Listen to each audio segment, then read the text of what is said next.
Hola amigos de YouTube, hoy les digo 7 personas que fueron el paciente cero de una epidemia. Paciente cero se usa con frecuencia para describir casos índice, los primeros casos documentados de una enfermedad que se observa o se informa a los funcionarios de salud.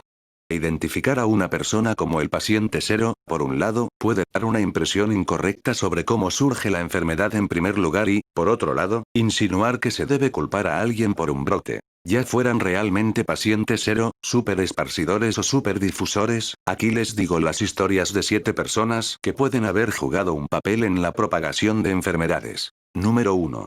Mary Mayon. Mary emigró de Irlanda a los Estados Unidos en 1884 y encontró trabajo como empleada doméstica. En 1906, Mary había ascendido al puesto de cocinera de la familia Warren. Ninguno de los empleadores de Mary había tenido problemas, pero fue una coincidencia que las personas para las que Mary cocinaba tuvieran la costumbre de enfermarse gravemente. De las 8 familias para las que Mary había trabajado antes de los Warren, 7 de ellas había experimentado casos de fiebre tifoidea. Se descubrió que Mary era portadora de fiebre tifoidea, pero como ella no estaba enferma, se negó a ser puesta en cuarentena. En 1907, Nueva York estaba en el centro de una epidemia de tifoidea que afectó a unas 3.000 personas y se pensaba que Mary era su paciente cero. Después de 2 años de confinamiento en North Brother Island, Mary fue liberada y tomó trabajo como cocinera en una maternidad. Se produjo otro brote de fiebre tifoidea, momento en el que Mary fue encarcelada permanentemente en la isla Pest en el East River. Murió aislada el 11 de noviembre de 1938. Su obituario la nombró oficialmente como la causa de 51 casos de fiebre tifoidea y 3 muertes. 2 Frances Lewis. En 1854, en el transcurso de solo 10 días, 500 personas cayeron muertas de cólera a unas pocas cuadras del centro de Londres. Para el final de la epidemia de cólera, más de 10.000 personas se encontraban bajo tierra y los científicos estaban desesperados por descubrir dónde estaba esta epidemia. Descubrieron que la zona cero estaba en el pañal de una pequeña bebé de 5 meses llamada Frances Lewis. El médico local John Snow trazó en un mapa los lugares exactos donde habían muerto las víctimas del cólera.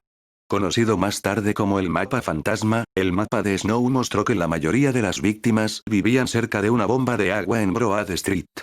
Parece que la madre de Frances Lewis estaba lavando los pañales sucios de su bebé en cubos de agua que luego vació en el pozo negro frente a su casa en Broad Street, y el pozo negro se filtró directamente al agua local, envenenando a miles de habitantes. Poco después de que la bomba fuera condenada, la epidemia de cólera llegó a su fin. 3 Mávalo Loquela. El ébola se considera una de las enfermedades más alarmantes del siglo XXI. Es una enfermedad para la que, incluso ahora, no tenemos cura, ni vacuna, y no tenemos una idea real de por qué sigue regresando. La primera víctima del ébola registrada en el mundo fue un maestro llamado Mávalo Loquela. Mávalo vivía en la ciudad de Yambuku en la República Democrática del Congo y regresó de un viaje al norte en agosto de 1976 con fiebre alta. Inicialmente, los médicos diagnosticaron a Mávalo con malaria.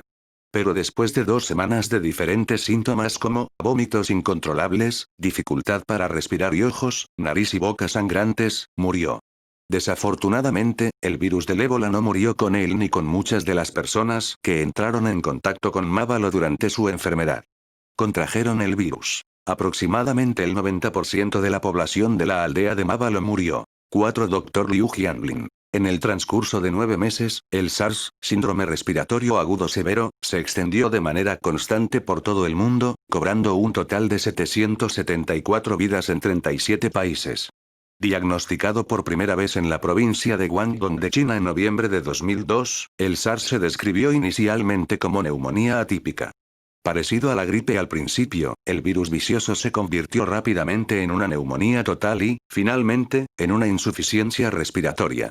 Cuando el mundo comenzó a darse cuenta de esta enfermedad contagiosa, un tal Dr. Liu Jianlin, un médico de la provincia de Guangdong, se había registrado en el Hotel Metropole de Hong Kong.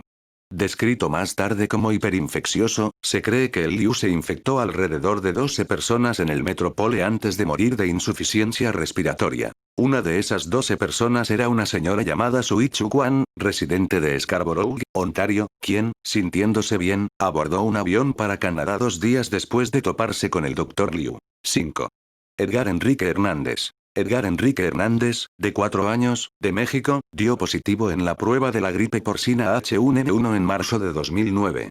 Pronto, las fotos de su rostro sonriente aparecieron en la portada de todos los periódicos. En la ciudad natal de Edgar, el pueblo rural de La Gloria, varios cientos de personas cayeron enfermas en cuestión de semanas y 2 niños murieron. Según la Organización Mundial de la Salud, el H1N1 ha causado o contribuido a la muerte de más de 18.000 personas hasta enero de 2016. Muchos residentes de La Gloria culpan a las granjas de cerdos industriales cercanas por el brote, pero el jurado aún no sabe si el H1N1 se originó en las pocilgas. Aún así, las autoridades locales de La Gloria erigieron una estatua de bronce de Edgar en un interesante intento de traer turistas. Actualmente Edgar estudia para técnico agrónomo. 6 pacientes 0 del MERS. La epidemia de MERS, síndrome respiratorio de Oriente Medio, en Corea del Sur fue declarada oficialmente terminada en julio de 2015. Esta enfermedad respiratoria mortal se detectó por primera vez en Arabia Saudita. Nadie conoce la identidad de la primera víctima del MERS en Arabia Saudita. Pero cuando el virus golpeó a Corea del Sur, causando una grave epidemia que mató a 36 personas, fue fácil rastrear la fuente hasta un solo hombre de 68 años. El paciente 0 en el brote de MERS surcoreano buscó primero atención médica por una tos desagradable y fiebre alta el 11 de mayo de 2015. En una clínica en su ciudad natal de Asan, al sur de Seúl, los médicos examinaron al paciente en el transcurso de 4 días, pero no sabían la causa de su mala salud. El 20 de mayo, el paciente buscó ayuda en el Samsung Medical Center en Seúl y reveló que había regresado recientemente de Arabia Saudita y los Emiratos Árabes Unidos. Finalmente, se le diagnosticó correctamente el virus altamente contagioso. Para entonces, el paciente 0 había infectado a los 2 hombres que compartían su habitación en el hospital, a su médico, a varias personas que compartían la sala del hospital y a sus familiares visitantes. Hubo 186 casos confirmados de MERS en Corea del Sur. Miles de personas fueron puestas en cuarentena en un intento por detener la propagación del virus, una precaución que provocó el caos en la ciudad de Seúl. 7. Albert Hitchell. En el año 1918, con gran parte del mundo abrumado por la Primera Guerra Mundial, la gripe española se propagó silenciosamente de persona a persona, llegando a infectar hasta 1/3 de la población mundial. Todo comenzó el lunes 11 de marzo de 1918, con tos. Una tos muy fuerte proveniente del soldado Albert Hitchell, un cocinero de la base del ejército de Estados Unidos en Fort Riley, Kansas.